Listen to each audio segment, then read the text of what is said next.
ఈ special analysis ప్రారంభించే ముందు ఒక్కసారి మనమంతా మనస్ఫూర్తిగా ఆలోచిద్దాం. ఈ రాత్రి మీరు మీ ఇంట్లో ప్రశాంతంగా నిద్రపోతారు. మీ పిల్లలు రేపు భయపడకుండా పాఠశాలకు వెళ్తారు. మీ కుటుంబ సభ్యులు సురక్షితంగా బయటకు వెళ్ళి తిరిగి ఇంటికి వస్తారు. మీ వ్యాపారం కొనసాగుతుంది. మీ పొలం కాపాడబడుతుంది. మీ ఆస్తి సురక్షితంగా ఉంటుంది. ఈ భద్రత, ఈ ప్రశాంతత, ఈ నమ్మకం ఎక్కడి నుండి వస్తుంది? ఒక్కసారి ఆలోచించండి. మనమంతా నిద్రపోతున్న సమయంలో ఎవరో ఒకరు మాత్రం మేల్కొని ఉంటారు. మనమంతా కుటుంబంతో భోజనం చేస్తున్న సమయంలో ఎవరో ఒకరు రోడ్ల మీద పెట్రోలింగ్ చేస్తుంటారు.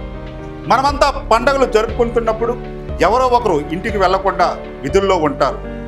ఆ వ్యక్తి ఒక పోలీస్.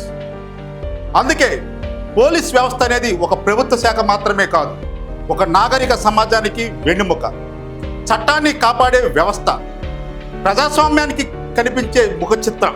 కానీ ఈరోజు ఆ వెన్నెముక తన విధిని అదే ధైర్యంతో నిర్వర్తించగలుగుతుందా? లేక ప్రతి నిర్ణయం తీసుకునే ముందు రేపు ఏమవుతుందో, ఆ నిర్ణయం తర్వాత నా పరిస్థితి ఏమిటి అనే సందేహాలతో ముందుకెళ్తుందా? ఈ ప్రశ్న ఒక పోలీసు గురించి కాదు, ఒక రాష్ట్ర భద్రత గురించి ప్రశ్న, ఒక సమాజ భవిష్యత్తు గురించి ప్రశ్న. పోలీస్ అంటే చాలా మందికి ముందుగా గుర్తుకొచ్చేది ఒక యూనిఫామ్, ఒక లాఠీ, ఒక క్యాప్. కానీ ఆ యూనిఫామ్ తీసేస్తే అక్కడ కూడా మనలాగే ఒక మనిషి ఉంటాడు. అతనికి తల్లి ఉంటుంది, తండ్రి ఉంటాడు, భార్య ఉంటుంది, పిల్లలు ఉంటారు. అతని పిల్లలు కూడా నాన్న ఈరోజైనా త్వరగా వస్తావా అని అడుగుతారు. కానీ అతను చెప్పలేడు. ఎందుకంటే పోలీస్ జీవితంలో డ్యూటీకి సమయం ఉంటుంది, కానీ డ్యూటీ ముగిసే సమయం ఉండదు. పోలీసు ఉద్యోగం ఉదయం 10 గంటలకు వెళ్ళి సాయంత్రం 5 గంటలకు ఇంటికి వచ్చే ఉద్యోగం కాదు. ఒక ఫోన్ కాల్, ఒక సమాచారం, ఒక ప్రమాదం, ఒక హత్య, ఒక ప్రమాదకర పరిస్థితి చాలు అతని జీవితమే మారిపోతుంది. మన దేశంలో ఒక సైనికుడు సరిహద్దులో దేశాన్ని కాపాడుతాడు. అదేవిధంగా ఒక పోలీస్ దేశం లోపల ప్రతి వీధిని, ప్రతి గ్రామాన్ని, ప్రతి పట్టణాన్ని, ప్రతి కుటుంబాన్ని కాపాడే బాధ్యత తీసుకుంటాడు. ఒకరు శత్రు దేశాన్ని ఎదుర్కొంటారు, మరొకరు నేరాన్ని ఎదుర్కొంటారు. ఇద్దరు యూనిఫామ్ రంగులు వేరు కావచ్చు, కానీ త్యాగం మాత్రం ఒకటే. ఇప్పుడు ఒకసారి మనల్ని ప్రశ్నించుకుందాం. రాత్రి 2 గంటలకు మీ ఇంట్లో దొంగలు పడ్డారనుకోండి, మీరు ఎవరికి ఫోన్ చేస్తారు? 100 లేదా 112 పోలీసులకే. మీ ఇంట్లో గొడవ జరిగితే పోలీసులకే. మీ బిడ్డ కనిపించకపోతే పోలీసులే. ఒక మహిళ ప్రమాదంలో ఉంటే పోలీసులే. వరద వస్తే ముందుగా వెళ్ళేది పోలీసులే. అగ్ని ప్రమాదం జరిగితే ముందుగా ప్రజలను బయటికి తీసుకువచ్చేది పోలీసులే. అంటే ప్రజలు చివరిగా ఆశించే వ్యవస్థ కాకి. ప్రజల కష్టంలో ఉన్నప్పుడు గుర్తుకొచ్చేది మొదటి పేరు కాకి. ఇంత బాధ్యత మోస్తున్న వ్యవస్థ ఎంత ఒత్తిడిని ఎదుర్కొంటుందో మనమంతా ఎప్పుడైనా ఆలోచించామా? ఇప్పుడు ఒకసారి మనం సమాజాన్ని చూద్దాం. ప్రతిరోజు పత్రికలు తెరిస్తే, టెలివిజన్ ఆన్ చేస్తే, మొబైల్ ఫోన్లో వార్తలు చూస్తే ఏం కనిపిస్తుంది? హత్యలు, దోపిడీలు, సైబర్ మోసాలు, మాదక ద్రవ్యాల అక్రమ రవాణా, మహిళలపై దాడులు, పిల్లలపై నేరాలు, ఆర్థిక నేరాలు. ప్రతిరోజు కొత్త రూపంలో నేరాలు పుట్టుకొస్తున్నాయి. నేరస్తులు కూడా సాంకేతికతను ఉపయోగిస్తున్నారు, ప్రణాళికలు మారుస్తున్నారు, గ్యాంగులుగా మారుతున్నారు, నేరం చేసే విధానాలు మారుతున్నాయి. కానీ సమాజం ఒక్కటే అడుగుతుంది, పోలీసులు ఏం చేస్తున్నారు? అంటే ప్రజలు చివరి నమ్మకం ఎప్పటికీ పోలీసులపైనే ఉంది. ఒక పోలీస్ డ్యూటీకి బయలుదేరిన తర్వాత తాను ఎదుర్కొనబోయేది ఏమిటో తెలియదు. అది ఒక సాధారణ ఫిర్యాదా లేక ప్రాణాలకు ముప్పు కలిగించే పరిస్థితి ఎవరికీ తెలియదు. ఒక నేరస్తుడు తన దగ్గర ఆయుధం దాచుకున్నాడా, మత్తులో ఉన్నాడా, దాడి చేస్తున్నాడా, పారిపోవడానికి ప్రయత్నిస్తున్నాడా, లేక గుంపుగా ఎదురు తిరుగుతాడా? ఇవన్నీ క్షణాల్లో అంచనా వేసి నిర్ణయం తీసుకోవలసి ఉంటుంది. సినిమాల్లో 3 గంటల్లో కేసు పూర్తవుతుంది, కానీ నిజ జీవితంలో ఒక్క కేసు వెనుక 100 గంటల శ్రమ ఉంటుంది, 100 కిలోమీటర్ల ప్రయాణము ఉంటుంది. రాత్రింబవళ్ళు నిద్రలేని విధులు ఉంటాయి. అప్పుడు మాత్రమే ఒక నేరస్తుడు చట్టం ముందు నిలబడతాడు. ఇప్పుడు ఆంధ్రప్రదేశ్లో ఇటీవల జరిగిన కొన్ని సంఘటనలు పోలీస్ వ్యవస్థపై చర్చకు దారితీశాయి. కస్టడీలో జరిగిన మరణంపై, అలాగే సాయి కృష్ణ అదృశ్యం వంటి ఘటనలపై విచారణ కొనసాగుతున్నాయి. నిజాలు ఏమిటి? ఎవరి బాధ్యత ఎంత? చట్టాన్ని ఎవరు అతిక్రమించారు? ఈ ప్రశ్నలకు సమాధానం విచారణ పూర్తయ్యాక, సాక్ష్యాలు ఆధారంగా న్యాయ వ్యవస్థ, దర్యాప్తు సంస్థలే చెప్పాలి. ఇది చట్టపాలనకు అవసరమైన మార్గం. అయితే ఈ పరిణామాల మధ్య మనం అందరము ఆలోచించవలసిన మరో ప్రశ్న కూడా ఉంది. ఒక సంఘటన ఎంత తీవ్రమైనదైనా దాని కారణంగా మొత్తం పోలీసు వ్యవస్థ ప్రతి నిర్ణయం తీసుకునే ముందు భయపడే పరిస్థితి వస్తే దాని ప్రభావం ఎవరిపై పడుతుంది? మొదట నష్టపోయేది సామాన్య ప్రజలే. ఎందుకంటే నేరస్తుడు చట్టంలోని ప్రతి సందును వెతుకుతాడు. పోలీస్ చట్టాన్ని అమలు చేసే ప్రతి అడుగు కోసం 10 సార్లు ఆలోచించవలసిన పరిస్థితి వస్తే నేరాన్ని అడ్డుకునే వేగం తగ్గే ప్రమాదం కూడా ఉంటుంది. ఇక్కడ ఒక విషయం చాలా స్పష్టంగా చెప్పాలి. పోలీసులకు చట్టం కంటే ఎక్కువ అధికారం ఉండకూడదు. అలాగే నేరస్తుడికి చట్టం కంటే ఎక్కువ ధైర్యం కూడా ఉండకూడదు.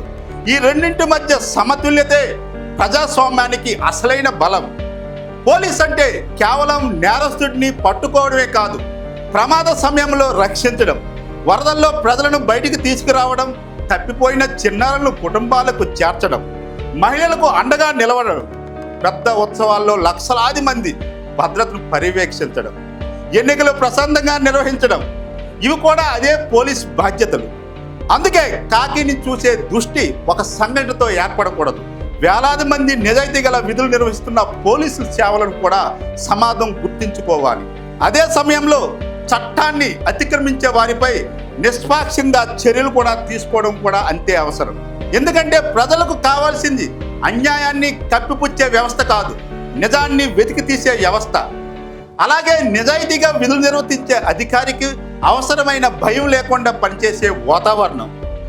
ఒక్కసారి చరిత్ర వైపు తిరిగి చూద్దాం. మనం ఈరోజు ప్రశాంతంగా జీవిస్తున్నామంటే దాని వెనక ఎన్నో త్యాగాలు ఉన్నవి.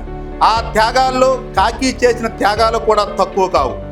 ఉగ్రవాదాన్ని ఎదుర్కొంటూ, నక్సలైట్స్తో పోరాడుతూ, అల్లర్లను అదుపు చేస్తూ, వరదల్లో ప్రాణాలను కాపాడుతూ, రోడ్డు ప్రమాదాల్లో చిక్కుకున్న వారిని బయటికి తీస్తూ ఎంతోమంది పోలీసులు తమ ప్రాణాలను దేశం కోసం, సమాజం కోసం అర్పించారు. ఆ వార్త ఒకరోజు పేపర్లో వచ్చింది, మరుసటి రోజు కొత్త వార్త వచ్చేస్తుంది. కానీ ఆ పోలీస్ ఇంట్లో మాత్రం ఆ బాధ ఇప్పటికీ అలాగే ఉంది. ఒక చిన్నారి ఈరోజు కూడా తండ్రి ఫోటో ముందు సెల్యూట్ చేస్తూ పెరుగుతుంది. ఒక తల్లి తన కొడుకు కోసం ఎదురు చూసిన గడియారం ఇప్పటికీ ఆగిపోయినట్లే ఉంది. ఒక భార్య డ్యూటీ అయిపోయాక వస్తా అన్న చివరి మాటనే జ్ఞాపకంగా మిగిల్చుకుంది. ఇది కాకి వెనుక ఉన్న నిజమైన జీవితం. ఈ త్యాగాలను గుర్తించుకోకుండా ఒకే ఒక్క సంఘటనతో మొత్తం వ్యవస్థను అంచనా వేయడం న్యాయమా అనే ప్రశ్న కూడా సమాజం ఆలోచించాలి. ఇక్కడ ఒక విషయం చాలా స్పష్టంగా చెప్పాలి. పోలీసు వ్యవస్థ ప్రజల కోసం ఉంది, ప్రజల హక్కులను కాపాడడానికే ఉంది. అందుకే పోలీస్ చేసే ప్రతి చర్య చట్టానికి లోబడి ఉండాలి.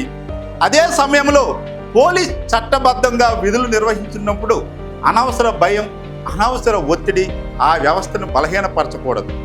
ఎందుకంటే చట్టాన్ని అమలు చేసే వ్యక్తికే చట్టంపై నమ్మకం లేకపోతే సమాజం ఎలా నమ్ముతుంది? ఈరోజు ఆంధ్రప్రదేశ్లో జరుగుతున్న పరిణామాలు కేవలం ఒక కేసు గురించి కాదు, ఒక ప్రశ్న గురించి. పోలీస్ వ్యవస్థ ఎలా మరింత బలంగా, మరింత జవాబుదారీతనంగా పనిచేయాలి, అదే అసలు చర్చ కావాలి. ఒకవైపు పారదర్శక విచారణ జరగాలి, నిజాలు వెలుగులోకి రావాలి, ఎవరైనా తప్పు చేసి ఉంటే చట్టం ముందు నిలబడాలి. మరోవైపు నిజాయితీగా విధులు నిర్వహిస్తున్న వేలాది మంది పోలీసుల మనోధైర్యం దెబ్బతినకుండా వారికి చట్టబద్ధమైన రక్షణ కూడా ఉండాలి. ఈ రెండు లక్ష్యాలు ఒకదానికొకటి విరుద్ధం కావు, రెండు కలిసి నడవగలవు. ఒక్కసారి ఆలోచించండి. ఒక పోలీస్ రాత్రి 1 గంటకు ఒక ప్రమాదకర నేరస్తుడిని పట్టుకోవడానికి వెళ్ళినప్పుడు అతని మనసులో ప్రజలను ఎలా కాపాడాలి అనే ఆలోచన ఉండాలి. నేను చట్టబద్ధంగా పనిచేసినా రేపు నాపై అనవసర అనుమానాలు వస్తాయేమో అనే భయం కాదు. ఎందుకంటే ధైర్యంగా చట్టానికి లోబడి విధులు నిర్వహిస్తున్న పోలీస్ సామాన్య ప్రజలకు నిజమైన రక్షణ. ఈరోజు సమాజం కూడా ఒక బాధ్యత తీసుకోవాలి. తప్పు జరిగితే విచారణ కోరాలి, కానీ విచారణ పూర్తి కాకముందే తీర్పు చెప్పకూడదు. పోలీస్ చేసిన మంచి పనిని కూడా గుర్తించాలి. తప్పు జరిగితే దాన్ని కూడా ప్రశ్నించాలి. అప్పుడే ప్రజాస్వామ్యం బలపడుతుంది, చట్టం బలపడుతుంది, కాకీపై ప్రజలకు నమ్మకం కూడా మరింత పెరుగుతుంది. చివరగా ఒక చిన్న సంఘటన ఊహించండి. అర్ధరాత్రి మీ ఇంట్లోకి దొంగలు చొరబడ్డారు. మీ కుటుంబం భయంతో వణికిపోతుంది. ఆ సమయంలో మీరు ఎవరిని పిలుస్తారు? బంధువులను కాదు, రాజకీయ నాయకుల్ని కాదు, సోషల్ మీడియాని కాదు, పోలీసులనే. ఎందుకంటే చివరి ఆశ కాకియే. ఒక చిన్నారి కనిపించకుండా పోయింది, ఒక యువతి ప్రమాదంలో ఉంది, ఒక వృద్ధుడిపై దాడి జరిగింది, ఒక కుటుంబం న్యాయం కోసం ఎదురు చూస్తుంది. ప్రతి చోట ప్రజలు ఒకటే మాట అంటారు, పోలీసులు రావాలి. అంటే ప్రజల నమ్మకం ఇప్పటికీ కాకీపైనే ఉంది. ఆ నమ్మకాన్ని నిలబెట్టడం పోలీసుల బాధ్యత. ఆ నమ్మకాన్ని కాపాడే వాతావరణాన్ని కల్పించడం ప్రభుత్వం, చట్ట వ్యవస్థ, సమాజం అందరి బాధ్యత. ఈరోజు ఆంధ్రప్రదేశ్లో జరుగుతున్న పరిణామాలు ఒక విషయాన్ని మనకు గుర్తు చేస్తున్నాయి. చట్టం ముందు ప్రతి ఒక్కరూ సమానమే. పోలీస్ అయినా, ప్రజలైనా, ఎవరైనా తప్పు చేస్తే విచారణ జరగాలి, నిజం బయటికి రావాలి, న్యాయం జరగాలి. ఇదే ప్రజాస్వామ్యం. కానీ అదే సమయంలో నిజాయితీగా, చట్టబద్ధంగా ప్రాణాలకు తెగించి విధులు నిర్వహిస్తున్న వేలాది మంది పోలీసుల సేవలను ఒక్క సంఘటనతో కొలవడం కూడా న్యాయం కాదు. మనకు కావలసింది బలహీనమైన పోలీస్ వ్యవస్థ కాదు, చట్టాన్ని అతిక్రమించే పోలీస్ వ్యవస్థ కూడా కాదు. చట్టానికి లోబడి ధైర్యంగా, జవాబుదారీతనంతో పనిచేసే పోలీస్ వ్యవస్థ. ఎందుకంటే బలహీనమైన కాకి నేరస్తుడికి అవకాశంగా మారుతుంది, బలమైన కాకి సామాన్యుడికి భరోసాగా మారుతుంది. ఈరోజు ఒక పోలీస్ తన ఇంటి నుంచి బయలుదేరేటప్పుడు తన పిల్లలకు సాయంత్రం వస్తాను అని చెప్పి వెళ్తాడు. కానీ ఆ మాట నిజమవుతుందో లేదో అతనికి తెలియదు. ఎందుకంటే అతను వెళ్ళేది ప్రమాదం వైపు. మన కోసం, మన భద్రత కోసం, మన ప్రశాంతత కోసం. కాబట్టి సమాజంగా మన బాధ్యత ఏమిటి? తప్పు జరిగితే ప్రశ్నిద్దాం, విచారణ కోరదాం, నిజం బయటికి రావాలని డిమాండ్ చేద్దాం. అదే సమయంలో నిజాయితీగా విధులు నిర్వహిస్తున్న పోలీసుల సేవలను గౌరవిద్దాం. వారికి చట్టబద్ధమైన రక్షణ ఉండాలని కోరుదాం. ఎందుకంటే న్యాయం అనేది శిక్షలో మాత్రమే కాదు, నిజాయితీగా పనిచేసే వారికి న్యాయం చేయడంలో కూడా ఉంది. ఒక రాష్ట్రాన్ని కాపాడేది కేవలం చట్ట పుస్తకాలు కావు, ఆ చట్టాన్ని అమలు చేసే మనుషులు.